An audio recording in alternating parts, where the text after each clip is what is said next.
inspirasi penuh makna. Ngobrol asik inspirasi penuh cerita, berbagi kisah, berbagi rasa. Ayo ngopi ngobrol asik yang bermakna. Ayo ngopi ngobrol asik penuh cerita, berbagi kisah, berbagi rasa untuk semua. Ayo ngopi pagi-pagi ngopi. Assalamualaikum warahmatullahi wabarakatuh. Pemirsa, senang sekali rasanya saya Putri Zin kembali menyapa Anda di Ngopi Cyber, ngobrol penuh inspirasi. Apa kabar Anda? Semoga selalu dalam keadaan sehat, dan tentu kita juga mengucapkan turut berduka cita dan berbelasungkawa terhadap tragedi yang terjadi bukan hanya di Kota Medan saja, di Sumatera Utara, Sumatera Barat, dan juga Aceh. Semoga kita doakan saudara-saudara kita yang terkena dampak dari tragedi yang luar biasa ini, banjir, tetap diberikan kekuatan, kesehatan, keikhlasan, bahkan kesabaran. Karena kita tahu pemirsa bahwa banyak yang kehilangan bukan hanya harta benda saja, bahkan orang-orang yang disayangi. Semoga dilapangkan hatinya seikhlas-ikhlasnya untuk menerima semuanya, karena kita yakin mungkin setelah peristiwa dan kejadian ini ada hal-hal yang baru yang akan kita dapatkan. Pemirsa, tentu hari ini di Ngopi Cyber dengan tema mengatasi trauma hati dari peristiwa bencana alam yang kita rasakan bersama-sama. Walaupun mungkin sebagian pemirsa yang sedang menyaksikan tidak merasakan dampaknya seperti apa, tapi hati kita juga merasakan bagaimana pilunya saudara-saudara kita yang kehilangan rumah, bahkan tidak mendapatkan stok makanan, kehilangan orang-orang yang dicintainya. Hari ini kita bersama dengan Dr. Oki Regar, ini selaku dengan motivator. Dok, pilu sekali melihat kejadian yang terjadi bukan hanya di Kota Medan, sudah 3 provinsi yang terkena tragedi ini, Dok. Dokter sendiri merasakankah kejadian ini, Dok? Iya, kalau saya pribadi di rumah alhamdulillahnya tidak, tapi di sekitaran rumah saya ada gitu ya. Maksudnya terkena dampak walau nggak terlalu signifikan. Cuman hari-hari yang saya laluin ya akhirnya mengalami gangguan juga akibat dari bencana ini ya, seperti itu. Maksudnya adalah terganggu aktivitas, termasuk kayak tadi mau kesini gitu kan, seperti itu ya. Cuman memang ada beberapa hal yang memang harus kita treatment ke diri kita supaya itu tidak menjadi beban mental dan beban psikis yang mengakibatkan nanti ya merusak pikiran dan tubuh kita. Mungkin saat ini banyak masyarakat yang terkena dampaknya gitu, Dok. Mungkin hatinya sedang kacau, pikirannya sedang kalut. Mau mulai dari mana kehidupannya lagi ketika memang harta benda, apalagi rumah tempat mereka berlindung seperti itu sudah tidak ada seperti itu, Dok. Bagaimana rasanya untuk mengobati hati mereka? Apakah ini bisa diobati untuk traumanya?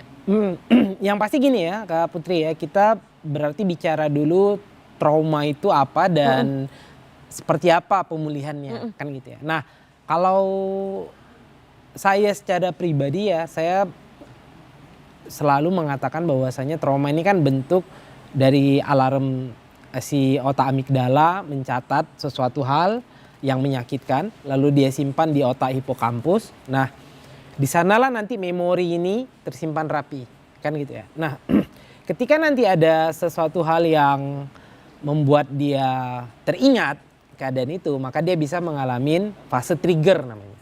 Jadi kayak misalnya kalau dulu di Aceh ada tsunami, maka sebagian mereka yang terkena dan selamat ngelihat air selama berapa bulan tuh trauma kan? Iya benar. Apalagi ngedengar suara dentuman air itu, pantai ngelihat pantai itu trauma gitu. Nah, trauma itu sebenarnya bagus. Jadi kalau orang berpikir trauma itu musuh, bagi diri kita salah. Trauma itu sebetulnya bagus. Tujuannya adalah otak itu pengen melindungi kita biar kita jangan terkena lagi ke situ. Nah, cuman masalahnya kalau kita larut dalam traumanya, hidup kita akan hancur. Karena kita nggak akan move on kan. Itu analogi sederhananya kayak anak kecil deh. Anak kecil misalnya kalau kita kecil itu megang gosokan ya. Megang gosokan tuh kan panas. Tapi waktu kita nggak tahu itu panas kan kita asal pegang aja. Iya. Begitu kita pegang tangan kita nyonyot, besok-besok kan nggak mau lagi, ngelihatnya pun males. Kan trauma jadinya kan. Tujuan otak kan bagus biar kau jangan pegang lagi. Nah masalahnya kalau dia sampai gede nggak berani megang kan kacau. Apalagi kalau dia misalkan seorang istri yang harus nanti menyetrika, menggosok baju anak dan pasangannya gitu kan. Nah maka disitulah butuh otak untuk mengedukasi bahwasanya oh gosokannya nggak berbahaya. Kalau megangnya salah baru berbahaya. Berarti kan butuh edukasi nih. Si otak butuh diedukasi ulang biar dia melepaskan luka-luka yang dia catat di otak hipokampus tadi tentang bahayanya gosokan tadi. Jadi bukan gosokannya yang bahaya, tapi ketika cara megangnya tidak benar, maka dia jadi bahaya.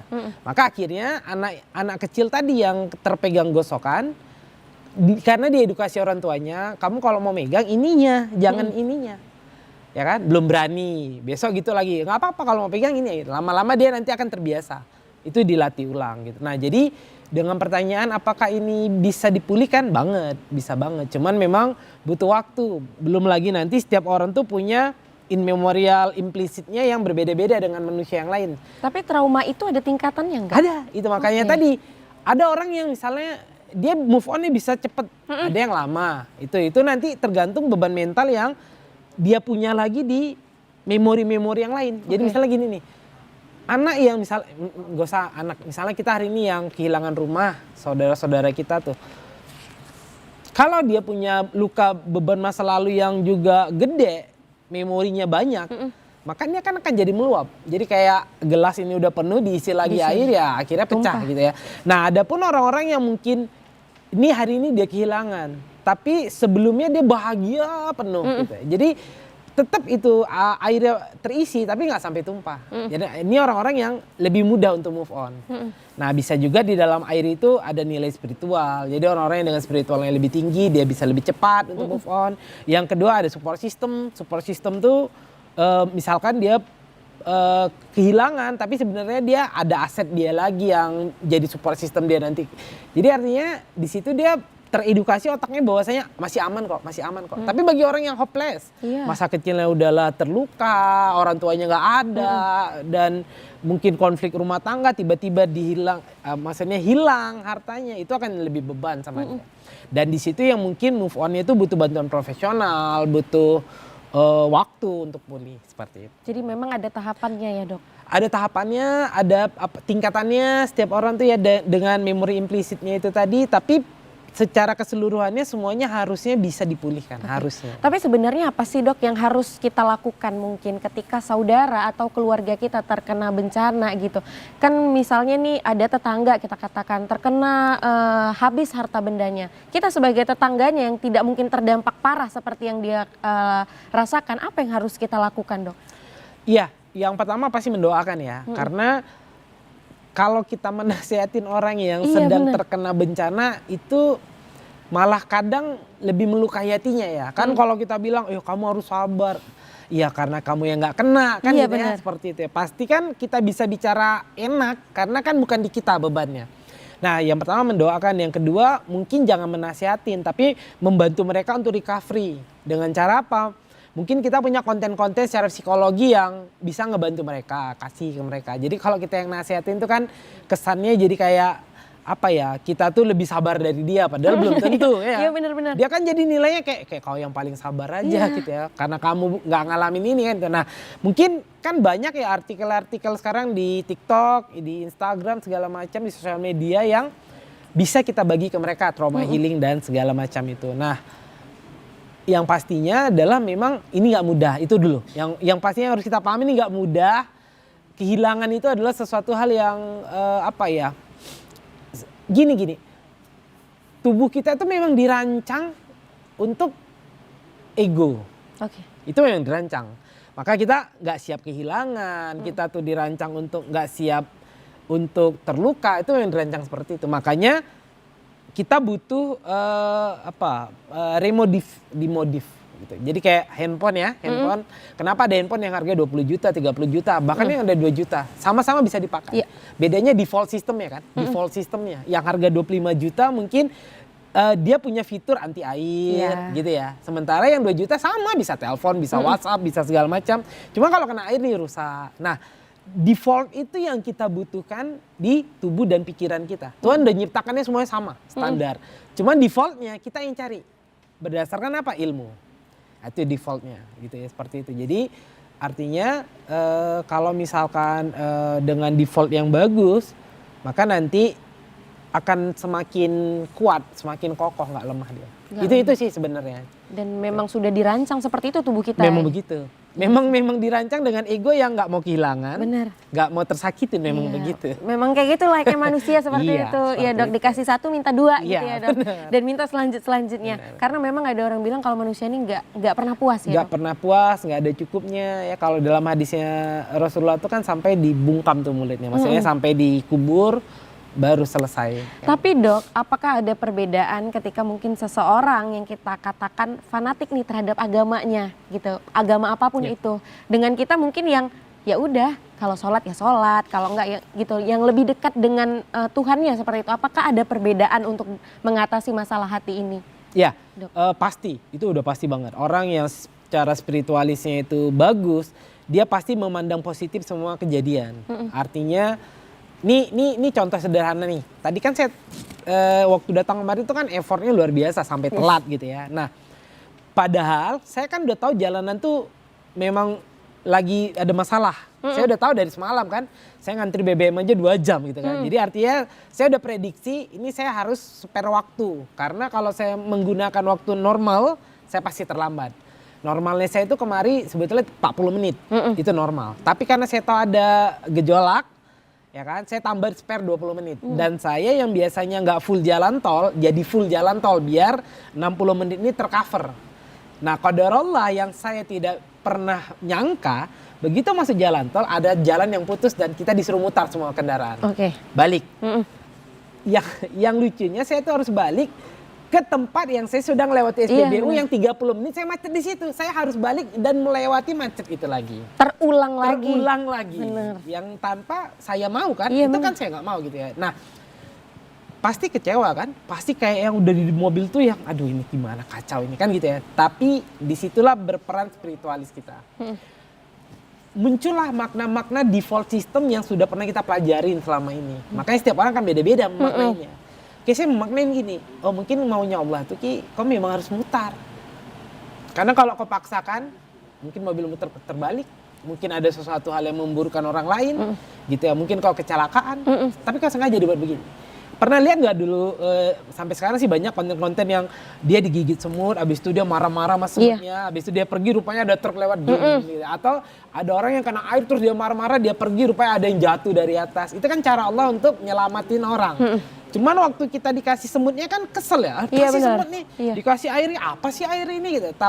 Tanpa kita tahu apa sih maksud Allah untuk buat kita ngusir dari situ gitu. Nah, itulah yang tadi Mbak Putri maksud, apakah nilai spiritualis dekat dengan Tuhan itu akan membantu seseorang? Banget. Nah, tapi hati-hati ya, maksudnya gini, kita jangan ngaku-ngaku dekat Tuhan. Maksudnya banyak orang ngaku misalkan, aku pacarnya dia atau aku pasangannya dia, tapi kalau yang si pasangan gak ngakui kan sia-sia ya gitu ya. Artinya maksudnya kalimat orang yang dekat dengan Tuhan tuh harus betul-betul yang dimau Tuhan. Jadi banyak orang ngaku, banyak orang mungkin beribadah segala macam, cuman mungkin beda yang dia mau, jadi akhirnya beda cara Tuhan menyayangi dia gitu ya. Nah, baru ada ilmu namanya stoikism. Stoikism itu adalah filsuf yang membuat sebuah ilmu bahwasanya kita nih ada 2 lingkaran dalam hidup ini. Lingkaran pertama adalah sesuatu hal yang bisa kita kontrol. Lingkaran kedua adalah sesuatu yang memang tidak bisa kita kontrol sama sekali. Nah, lingkungan yang bisa kita kontrol adalah makna yang kita berikan, baru sikap yang kita berikan kepada orang. Nah, yang nggak bisa kita kontrol adalah cuaca, takdir, perkataan orang terhadap kita, tindakan orang terhadap kita. Itu nggak bisa kita kontrol. Ya ini kayak tadi cuaca, takdir dan segala macam itu di luar kontrol kita. Nggak bisa kita paksakan. Begitu. Jadi nggak bisa hari ini jangan hujan ya, Jangan gitu bisa. ya. Ya tetap hujan Nggak gitu bisa. ya. Dan itu tadi saya sudah spare waktu loh. Kecuali misalnya saya telat gara-gara udah tahu banjir, udah tahu ini masa. Iya. Kecuali ya, tapi kan saya udah spare waktu 30 menitan dan saya pakai full dari rumah langsung masuk tol langsung biasanya saya nggak pakai gitu ya. Artinya kan saya sudah sedia payung sebelum hujan. Benar. Tapi tetap aja memang takdirnya itu harus terlambat. Iya, ya udah harus nggak bisa jalan nih dari sini, ya udah terlambat aja gitu ya. Tapi dok, banyak orang yang bilang ketika mungkin dia mempersiapkan diri untuk mendekatkan lebih kepada Tuhannya gitu, spiritual ditingkatkan, tapi malah cobaan yang dialaminya itu malah lebih banyak dan lebih besar dok, sehingga ya udahlah udah aku aja maksudnya yang biasa-biasa tingkat spiritualnya ya udah aman aja gitu, tapi kenapa ketika spiritualku makin aku tingkatkan makin banyak cobaan yang aku dapatkan, kenapa bisa seperti itu dok? Ya, oke. Ketika kita pengen kuliah di USU sama di UI, effortnya beda nggak? Beda. Beda ya. Kalau di USU paling saingannya berapa puluh ribu ya. Kalau ke UI udah ratusan ribu gitu kan. Artinya secara kompetisinya UI itu pasti effortnya lebih tinggi kan. Mulai menyiapkan tiket pesawat untuk ujiannya, belajarnya, ya kan, dan segala macamnya. Kalau di USU mungkin nggak se-effort itu. Nah gimana lagi kalau misalkan USU, UI, dan Harvard? Lebih effort lagi nggak ke Harvard? Nah tapi pertanyaannya sederhana. Tamat dari USU sama tamat dari UI, bagaimana cara perusahaan menerima kita? Mana lebih prioritas? Biasanya UI. Dari tamatan UI sama tamatan Harvard, mana yang lebih orang pasti, waduh ini pasti Harvard.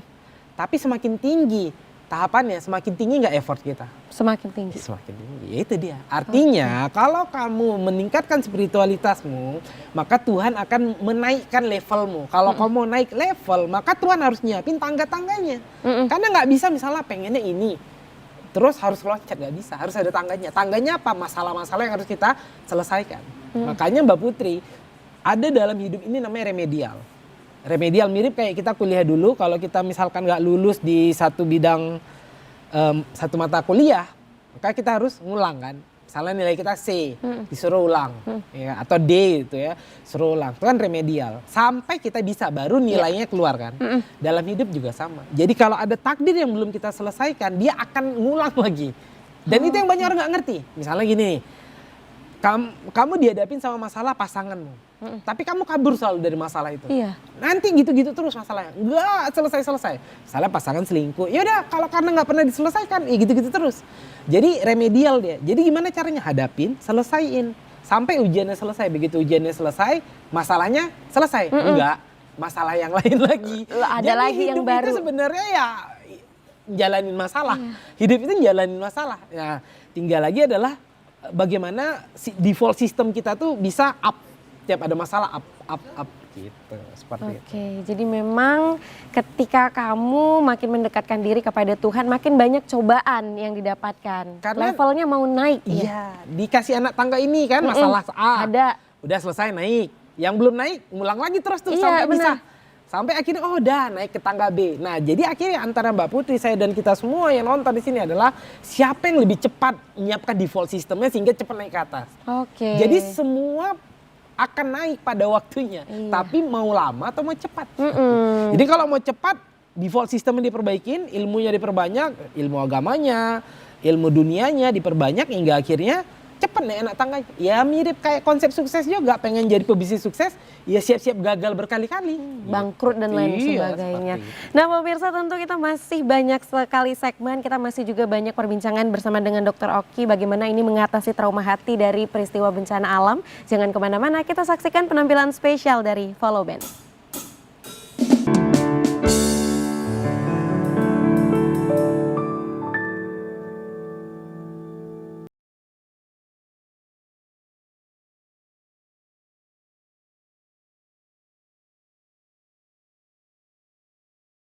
Pemirsa, kembali lagi bersama kami di Ngopi Cyber, ngobrol penuh inspirasi, santai tapi berkualitas. Tentu kita juga masih merasakan duka yang mendalam yang dirasakan saudara-saudara kita yang terdampak bencana.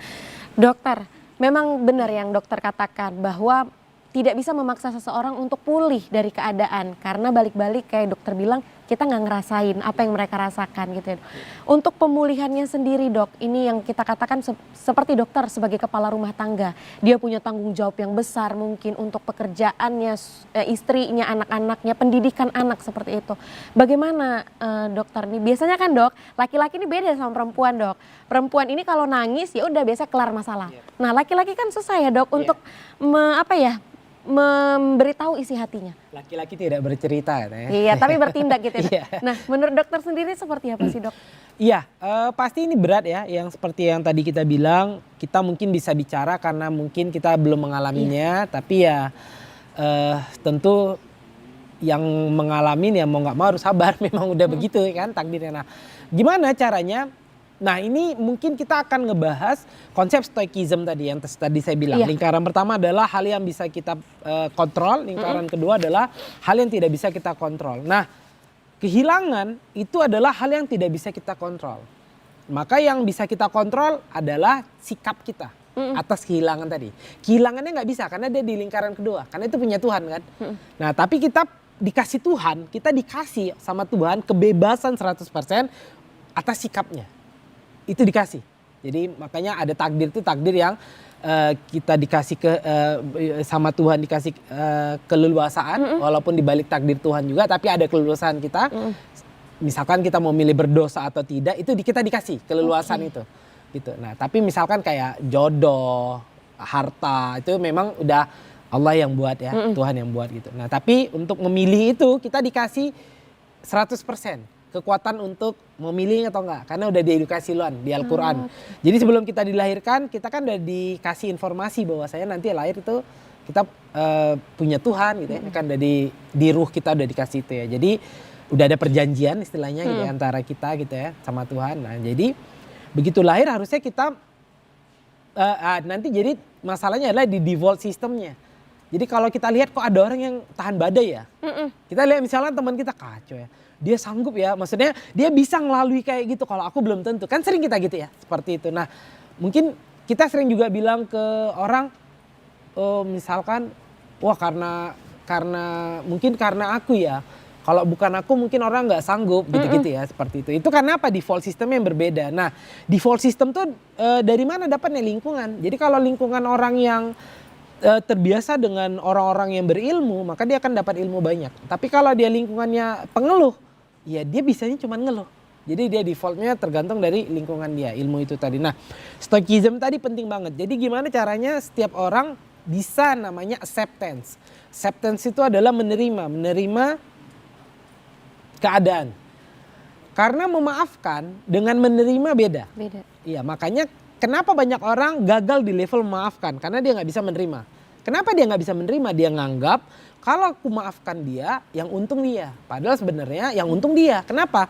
Kalau kita nggak mau memaafkan, berarti kita nggak mau menerima keadaan itu. Berarti otak kita akan mengingat terus. Implicit memorinya akan nggak selesai-selesai. Karena implicit memori yang nggak selesai, dia akan narik luka-luka yang sama untuk berikutnya. Misalnya nih, saya marah di rumah, marah nih, karena saya nggak terima sikap orang-orang yang ada di rumah saya. Sampai kantor, saya pasti marah sama karyawan saya. Iya, imbasnya orang lain ya. Saya pasti marah sama tukang kedai yang jualan, gara-gara airnya kurang apakah segala macam. Akhirnya mereka ngelihat saya pemarah. Besok-besok mereka males connect ke saya karena dia pemarah. Kan efeknya jadi buruk. Berarti kalau saya memaafkan keadaan di rumah, maka saya tidak akan terjadi memarahin karyawan saya, orang yang jualan. Akhirnya apa? Orang menilai saya baik, humble. Jadi connect-nya gampang. Jadi kalau mau bisnis sama dia aja enak orangnya. Humble segala macam gitu ya. Nah jadi efeknya adalah kalau kita nggak memaafkan keadaan, kita bisa marah. Kita bisa fight, flight, freeze, fawn, kabur dan segala macam gitu ya. Itulah untungnya memaafkan dan menerima. Nah menerima ini memang butuh ilmu Mbak Putri. Jadi memang nggak mudah untuk bilang ya kau harus terima kehilangan rumah. Iya benar. Nggak mudah karena itu ada ilmunya, ada apa namanya neuroscience-nya. Ya salah satu mungkin analogi sederhananya adalah kejedut ya. Mungkin itu yang paling gampang lah analogi sederhana. Kejedut tembok ya kan, benjol. Kan kalau dindingnya kita marahin nggak akan menyelesaikan benjolnya. Iya. Ya yang betul apa? Benjolnya diobatin kan. Kalau dia parah ke rumah sakit biar diobatin. Kalau dia bisa dikompres, dikompres. Dindingnya mau kita marahi gimana pun, ya dia memang di situ nggak bisa berubah. Nah sama, setiap orang kan nggak tahu takdir dia ini gimana besok. Apakah dia kehilangan rumah, kehilangan mobil, kehilangan atau dicaci orang. Ya udah begitu dia kehilangan, anggaplah itu tembok tadi yang memang dikasih Tuhan. Nah sekarang kan kita nggak tahu di balik tembok ini ada apa. Iya. Ya kan, pakailah ilmu apa ya, mungkin kalau kita dulu mudah-mudahan di balik tembok itu ada hadiah kan gitu ya, seperti itu. Nah jadi memang kalau secara psikologis nanti kalau kita belajar acceptance itu akan ada tingkatan-tingkatannya. Jadi ada journalingnya, ada bagaimana treatment supaya dia mulai menerima di level 1 dulu, level 2, dan ini nggak bisa langsung dia menerima kehilangan semua, itu nggak bisa. Jadi memang ada tahapannya untuk mentreatment trauma healing. Jadi nggak bisa. Nah kegagalan sebagian konselor adalah mereka memaksakan hingga akhirnya ya kamu harus terima, Tuhan aja bilang enggak, itu di situ kegagalannya. Jadi step by step, mirip kayak orang yang misalkan candu rokok mau berhenti nggak bisa langsung kan. Iya. Dia harus pelan kan, misalkan oke, sekarang coba deh 1 hari 1 batang, besok kurangin, ganti sama permen. Kan nggak bisa langsung dia totality gitu. Jadi sama, tubuh kita tuh memang adaptasinya tuh butuh step by step, ya bisa langsung. Nah kalau langsung tuh disitulah defense, terjadi penolakan. Jadi memang nggak bisa dipaksakan ya dok? Nggak bisa, dan kita memang harus memaklumin. Nah kalau psikolog berasal dari orang yang pernah hidupnya hancur, itu lebih bagus biasanya. Oh gitu. Ya, karena dia punya empati. Oke. Misalnya gini, dia punya broken home, dia mengalami hal yang pahit, terus dia jadi psikolog. Dan dia sembuh dengan cara dia jadi psikolog. Maka dia akan punya empati menghadapi orang broken home. Karena dia pernah mengalami fase itu. Nah yang sulit itu ketika seorang trauma healing, dia hidupnya enak. Ya nggak pernah Jadi ngerasain dia, apa-apa gitu. Jadi dia nggak dapat empati untuk Iya. pasien yang dia hadapin. Begitu. Tapi mungkin sedikit dok, ini kan banyak saudara-saudara kita yang kehilangan orang-orang terkasih gitu. Mungkin ketika cara paling, apalagi laki-laki ya dok, meluapkannya adalah menangis gitu ya dok. Apakah kita biarkan saja dia menangis mungkin sampai dia lega, karena mungkin dengan cara dia menangis itu melegakan hatinya seperti itu. Atau apa yang harus kita lakukan dok? Nah dalam dunia neuroscience ada namanya emosi yang harus dialirin.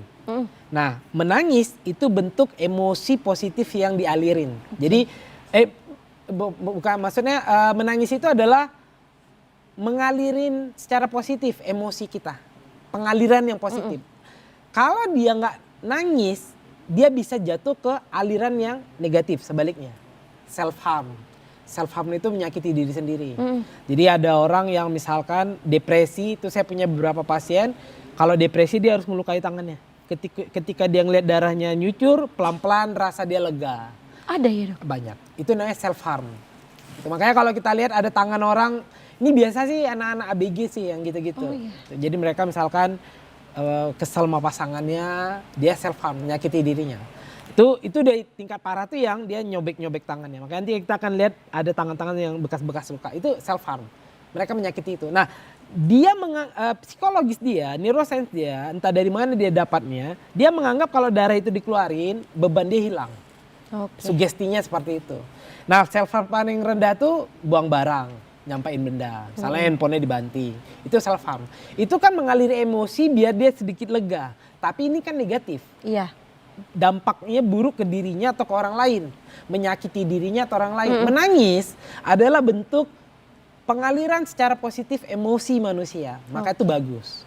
Maka menangis itu bagus. Dan kalau kita bicara di agama, ada sebuah quotes bahwasanya orang yang tanda-tanda orang keras hatinya adalah sulit menangis. Sulit menangis, benar. Iya. Jadi ketika mungkin dia dapat bencana, ya biarin aja dia dulu menangis. Iya, nggak apa-apa. Bisa Nah, jadi. laki-laki tadi ya, sebenarnya bukan mereka nggak nangis, cuman mereka cari tempat untuk bisa menangis. Oh, seperti itu. Kalau perempuan nggak bisa ngasih tempat kan. Iya. Kalau laki-laki itu ditahannya, dia nyari tempat untuk bisa menangis. Dan memang nangisnya laki-laki itu nggak ngeraung-ngeraung gitu kan, dia cuma ngeluar kayak air mata. Yes.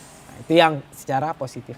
Oke, nah pemirsa tentu sebelum kita ngebahas lagi tentang tema kita hari ini, kita juga mau tahu seperti apa kegiatan Dokter Oki selaku motivator ya, bagaimana mungkin Dokter Oki bisa menenangkan orang-orang mungkin yang punya trauma seperti itu, dan materi-materi seperti apa yang diberikan oleh Dokter Oki, dan berikut kita simak melalui visual berikut ini. Oke, Dok, ini lagi ngapain nih, Dok? Ini lagi coaching UMKM. Oh, coaching. Iya. Jadi selain mungkin memberikan treatment kepada orang-orang yang trauma, jadi coach juga ya? Iya, karena gini, kita nggak akan bisa meraih goals kita untuk misalkan mau achieve bisa bisnisnya naik di 100 juta sebulan. Kalau dia punya trauma, karena dia akan ngeganggu. Oh iya. Apalagi misalnya gini, UMKM ini kan banyak yang trauma dengan bisnisnya yang hancur. Jadi begitu dia mau naik level, dia takut nanti kayak gitu lagi, nanti gagal lagi. Ya itu yang kita bagusin. Oke, mindsetnya, seperti itu. gitu. Jadi memang selain mungkin memberikan materi-materi tentang trauma, juga memberikan coaching ya? Iya, benar. Ini juga masih coaching? Masih Dokter? sama. Masih coaching. Iya. Oke, Iya. jadi untuk UMKM yang ada skalanya di Kota Medan? Kalau saat ini Sumatera Utara. Oh, sudah di Sumatera Utara. Nah, kalau ini di Bea Cukai. Ini Bea Cukai. Waktu Iya. itu ngasih materi apa? Self development. Jadi kayak gimana supaya mereka tuh bekerja lebih self belonging, dan self belonging tuh kayak yang aku nggak mau terlambat karena nanti aku jadi apa ya, nilai diriku jadi ini gitu. Itu kan penting banget ya. Nah, cuman kan orang nggak mungkin bisa self belonging kalau dia aja sama dirinya nggak peduli. Misalnya boro-boro dia mau peduli sama corporate dia aja sama dirinya berantakan. Iya. Sepatunya kotor segala macam misalnya gitu ya. Nah, jadi artinya saya self development mereka. Jadi gimana supaya self esteemnya meningkat, supaya tingkat percaya diri meningkat segala macam. Dan itu butuh untuk mentreatment otak amigdala dia dulu supaya beres dulu tuh trauma-trauma masa lalu. Karena bisa jadi dia urak-urakan karena memang dia punya masa kecil luka pengabaian dari orang tuanya. Hingga akhirnya orang tuanya ngabaikan dia, akhirnya dia jadi yang mengabaikan tubuhnya. Gitu. Oke, seperti itu. Ini juga masih sama? Sama. Masih sama juga. Jadi kalau misalnya ngasih materi, memberikan materi seperti itu, berapa hari sih, Dok? Ya ada yang sifatnya 6 jam seminar, ada yang workshop 3 hari, ada yang 7 hari. Oke, seperti itu. Tepuk tangan dong untuk kegiatan Dokter Oki. Jadi memang banyak ya, Dok, Ya, kegiatannya. Dok, kita balik lagi mungkin ke tema kita. Pernah nggak dokter dapat orang yang lukanya itu atau traumanya itu karena bencana seperti ini, Dok? Oh iya pernah, kehilangan ya, kehilangan harta benda gitu ya seperti itu. Nah tentu di situ yang perlu saya lakukan adalah membimbing dia bagaimana supaya step by step tadi dia bisa acceptance. Habis acceptance, jadi dia tahapannya itu dia acceptance dulu, baru dia forgiveness, memaafkan, baru dia letting go. Letting go tuh kayak yang ya sudahlah gitu. Baru dia bisa ya sudahlah. Nah, letting go itu tingkat tertingginya. Kita nggak akan bisa letting go kalau ini bermasalah acceptance ini. Jadi kayak yang oh ini udah hilang, habis itu kayak yang kan nggak mungkin. Ya udahlah kalau hilang, kan nggak mungkin ya. Iya benar. Harus acceptance dulu, bisa menerima dulu. Nah, acceptance itu tadi kayak yang gimana di tengah badai kita tuh bisa menari di tengah badai. Ya, kalau mungkin lebih simpelnya menari di tengah hujan. Mungkin bagi sebagian orang hujan tuh menakutkan, takut demam, takut ini segala macam. Tapi ketika kita bisa mencoba menari, berpikir positif bahwasanya hujan tuh air yang berkah dan kita menari di situ. Nah, disitulah kita bisa acceptance. Maka nanti endingnya demam, letting go.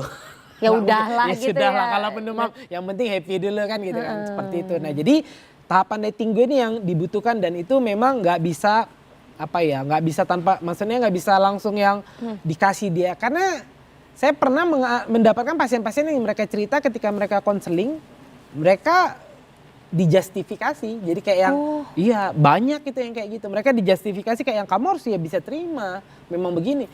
Kalau di saya malah memang, saya harus akui ke mereka ini berat. Kalau misalkan bebanmu di saya, belum tentu saya sehebat kamu. Itu saya kasih dulu ke mereka. Kenapa? Karena memang pada kenyataan benar belum tentu takdir dia itu saya bisa jalaninnya gitu ya. Gitu ya. Jadi kita kasih dulu dia sebuah keyakinan bahwasanya kesedihan itu normal. Jangan dilawan. Kalau kita bilang kamu gitu aja cengeng, termasuk treatment kana gitu. Kalau kita sikit-sikit kamu gitu aja cengeng, akhirnya dia defense nanti sama nasihat-nasihat kita. Nah makanya supaya dia jangan menolak, kita bisa nerima dulu sedihnya dia tuh gimana sih. Jadi ketika ada pasien datang tuh misalkan dia kehilangan apa, saya bayangin dulu kalau saya kehilangan gimana ya.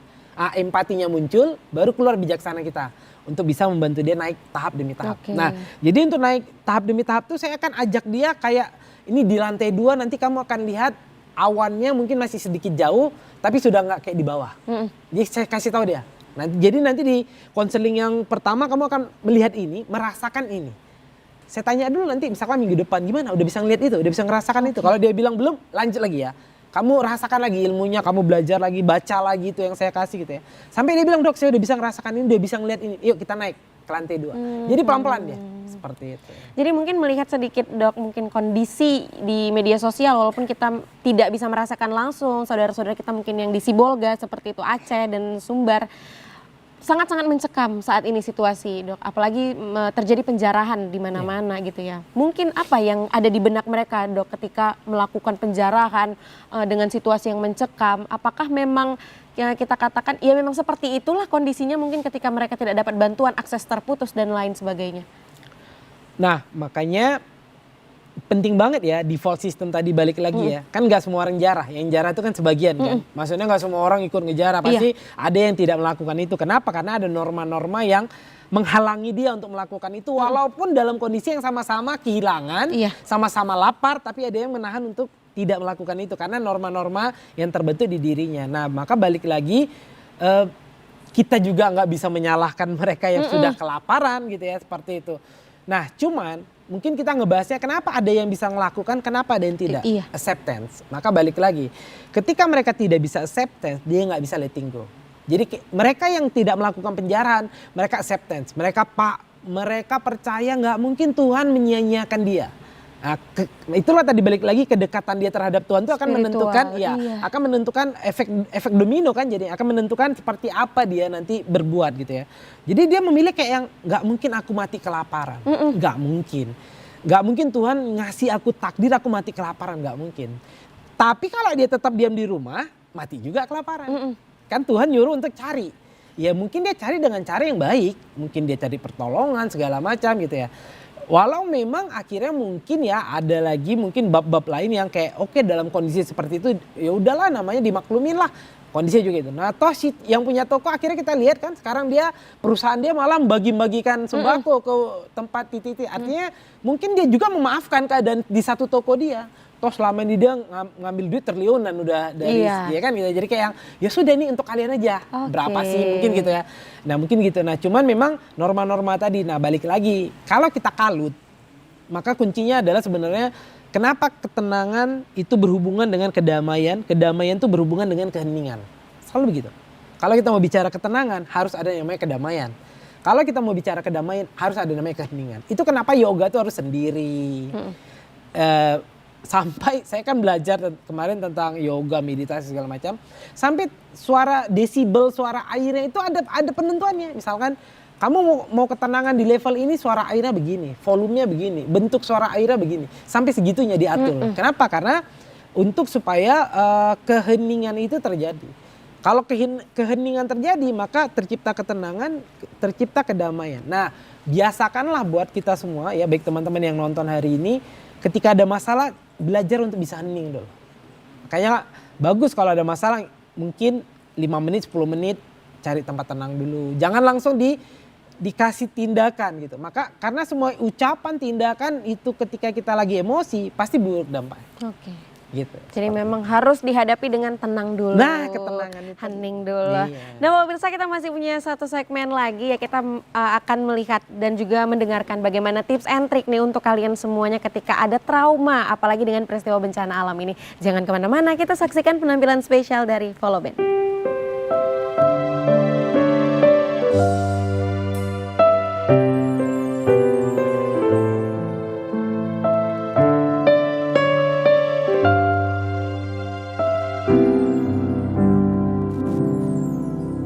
Berdamailah dengan hati, semua akan baik saja.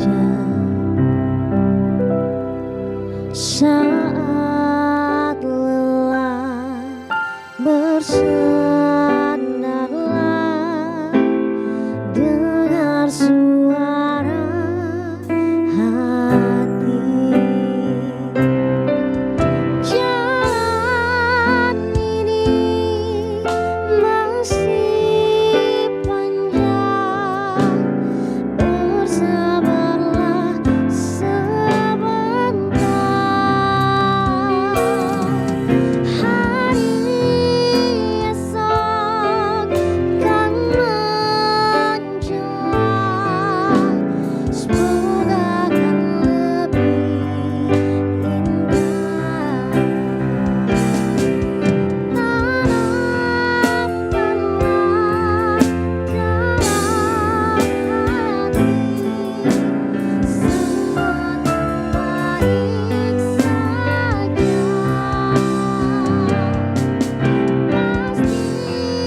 Tanamkanlah dalam hati semua baik saja. Pasti ada jalan indah untuk kita bahagia.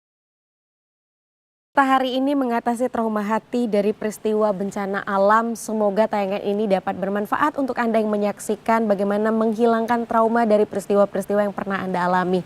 Dokter, terkadang kita hanya bilang yang kuat ya, yang sabar ya gitu ya, karena kita tidak merasakan gitu ya. Dari keluarga sendiri dok, atau sahabat, tetangga seperti itu, apakah ada yang mengalami peristiwa-peristiwa yang sangat luar biasa ini dok, selain mungkin yang berdomisili di Medan? Iya, kebetulan memang saya punya abang ipar ya di Sibolga, dan itu dari hari pertama itu kafenya, rumahnya udah habis. Dan Hancur, terbawa arus atau runtuh? runtuh jadi tanah. Runtuh. Jadi tanah, dan memang di hari pertama itu udah langsung dia kena di bencana pertama ya, di hari pertama itu, dan habis itu seminggu tuh lost kontak karena memang di sana kan listrik connecting putus semua. Bahkan kan kalau kita lihat beritanya kemarin kan wali kotanya tuh baru ketemu kan 3 hari dia berjalan gitu ya, seperti itu. Nah memang separah itu di sana, banjirnya juga banjir bandang gitu ya, seperti itu. Nah jadi akhirnya dia memilih untuk kayak balik lagi nih ke Medan dan mau recovery di sini gitu ya, karena mungkin menurut dia di sana butuh waktu bertahun-tahun untuk bisa mungkin recovernya. Jadi Karena emang bener-bener hancur. parah banget, jalannya putus segala macam, parah di Tapanuli parah lumayan parah gitu ya. Kalau kita kan mungkin di sini cuman banjir yang air biasa ya. Kalau mereka tuh yang kayak banjir bandang itu kan, mungkin lihat videonya itu kan separah itu di sana gitu, seperti itu. Tapi ya balik lagi itu tadi default mode tadi ya, bahwasanya dia kan berpikir dia harus move on, nggak mungkin dia berdiam diri di sana, dia balik ke sini untuk memulai karir lagi di sini, untuk mengulang dulu lagi di sini, ya sampai mungkin dia berpikir ada hadiah terbaik yang sedang Tuhan siapkan untuk dia. Tapi kalau kita ngelihat dok, sedikit nggak orang yang bisa cepat menerima keadaan gitu dok? Kenapa dia bisa cepat menerima keadaan? Ya harus kita akuin, nggak banyak memang orang yang bisa cepat menerima keadaan itu. Nah biasanya orang-orang yang bisa cepat menerima keadaan, selain secara nilai spiritual dia yang tinggi tadi dan memang dia punya lingkungan yang bisa support sistem dia, itu memang ada sebagian tubuh-tubuh yang memang secara lahir, kalau mungkin orang bilang udah bawa noroknya ya, kuat dia gitu ya, seperti itu. Tapi memang balik lagi, kuat itu nggak mungkin bisa hadir, nggak mungkin bisa ada tanpa nilai spiritual dan lingkungan. Jadi memang nggak bisa nih, mau kita bahas secara agama, secara sains, dua ini kuncinya. Kedekatan dia dengan Tuhan, apapun agamanya, kedekatan dia dengan Tuhan. Yang kedua adalah bagaimana dia punya lingkungan support system. Jadi kayak yang, saya nggak mungkin bisa ngomong begini dengan semua ilmu-ilmu ini kalau saya kan nggak belajar. Benar. Ya kan, dan saya nggak akan bisa cerita ke pasien-pasien saya, misalkan dia cerita saya begini-begini, oh iya saya ceritakan pengalaman saya yang mungkin lebih pahit dari yang dia alami. Dan saya pengen bilang ke dia, saya aja bisa naik di level ini. Tentu kamu bisa kalau kamu percaya, kan gitu ya. Artinya bahwasanya saya bisa melakukan itu karena support sistemnya saya cari. Saya belajar sana sini, berguru kan, ke sana kemari, ikut seminar, workshop dan segala macam. Nah, itulah yang saya tularkan kepada pasien-pasien saya atau klien-klien saya gitu. Nah, intinya gini Mbak Putri, kekuatan itu nggak bisa serta-merta jimat yang kita bawa lahir. Dan dia memang harus dibentuk karakternya gitu. Nah, bedanya itu tadi ada orang yang lingkungannya memang dari kecil dia lingkungan yang memang membawa dia untuk bisa survive. Jadi kayak yang dia udah mandiri mungkin, dia udah bisa banyak belajar dari dia remaja gitu ya. Nah, orang-orang yang mohon maaf overprotect agak sulit dapatkan itu. Overprotect. Nah, mungkin ya karena terlalu banyak dimanja hingga akhirnya banyak orang yang ketika ada masalah ya tubuhnya manja jadinya. Oke, seperti itu. Dok, ini yang terakhir mungkin sebelum kita closing nih, kira-kira apa yang harus kita lakukan gitu dok, sendirian self healing apa yang kita lakukan untuk meminimalisir trauma ini?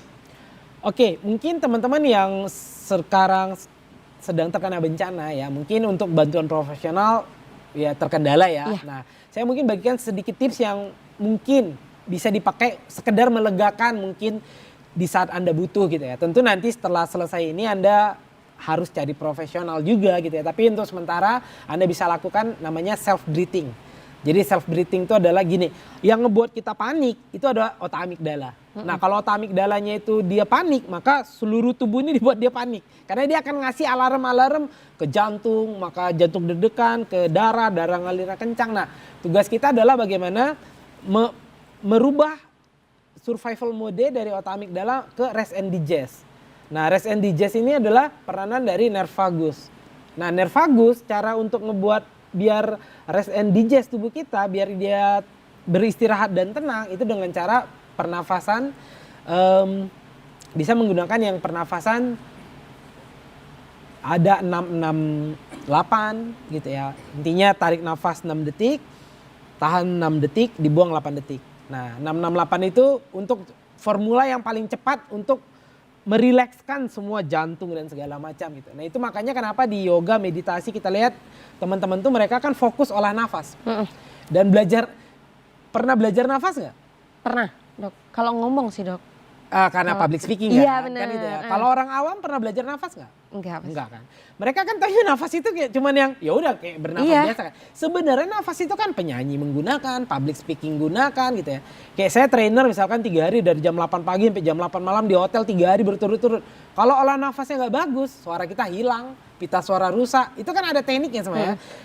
Teknik diafragma, kapan bernafas di diafragma dan segala macam. Nah, artinya itulah default system tadi. Ketika kita mengerti bagaimana menenangkan tubuh kita dengan self breathing tadi, maka insya Allah paniknya hilang. Kalau minimal paniknya hilang saat itu, nggak muncul pikiran-pikiran yang negatif. Jadi nggak akan mencuri, nggak akan bunuh diri, ya insya Allah ya nggak akan ada begitu di saat itu. Bisa aja nanti triggernya datang lagi sebelum dia datang ke profesional. Paling tidak lakukanlah itu ketika Anda cemas, ketika Anda overthinking, lakukan pernafasan 668, tarik 6 detik.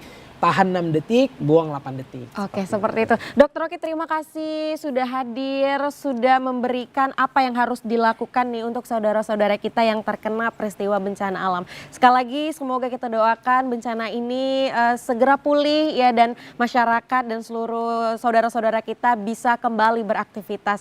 Dan kini saatnya pemirsa, terima kasih Anda sudah menyaksikan Ngopi. Jangan lupa tetap saksikan Ngopi setiap hari Senin sampai Sabtu pukul 10 sampai 11 waktu Indonesia bagian Barat. Kini saatnya saya Putri Zin pamit undur diri. Wabillahi taufiq wal hidayah. Wassalamualaikum warahmatullahi wabarakatuh.